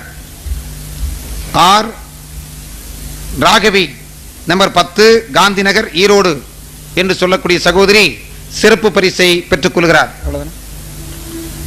P V Sivaraman, Pongiyanna Pavayammal street, Lakshmi Nagar, near Carmel school, Kollampalayam என்று சொல்லக்கூடிய சிவராமன் என்று சொல்லக்கூடிய நண்பர் சிறப்பு பரிசை பெற்றுக் கொள்கிறார் என்பதை தெரிவித்து வந்திருந்த அனைவருக்கும், குறிப்பாக இந்த நிகழ்ச்சியை மிக சிறப்பான முறையில் ஏற்பாடு செய்வதற்கு உதவி செய்த அக்னி ஸ்டீல்ஸ் நிறுவனத்தார் அவர்களுக்கும், இன்னும் குறிப்பாக இவ்வளவு அடர்ந்த பணிகளுக்கு இடையில் எங்களுக்கு தேதி கொடுத்து ஒத்துழைத்து மிக அற்புதமான சொற்பொழிவை நிகழ்த்தி இருக்கக்கூடிய தமிழ் அறிஞர் நெல்லை கண்ணன் அவர்களுக்கு நன்றியை தெரிவித்து, அதேபோன்று தலைமையேற்ற நவநீத கிருஷ்ணன் அவர்களுக்கும், பெருமரியாதைக்குரிய தாளாளர் குமாரசாமி அவர்களுக்கும் நன்றியை தெரிவித்து விடைபெறுகின்றோம். நாளைய தினம் சந்திப்போம். இத்தோடு இந்த நிகழ்ச்சி நிறைவு பெறுகிறது என்பதை அறிவித்து விடைபெறுகின்றோம். நன்றி, வணக்கம்.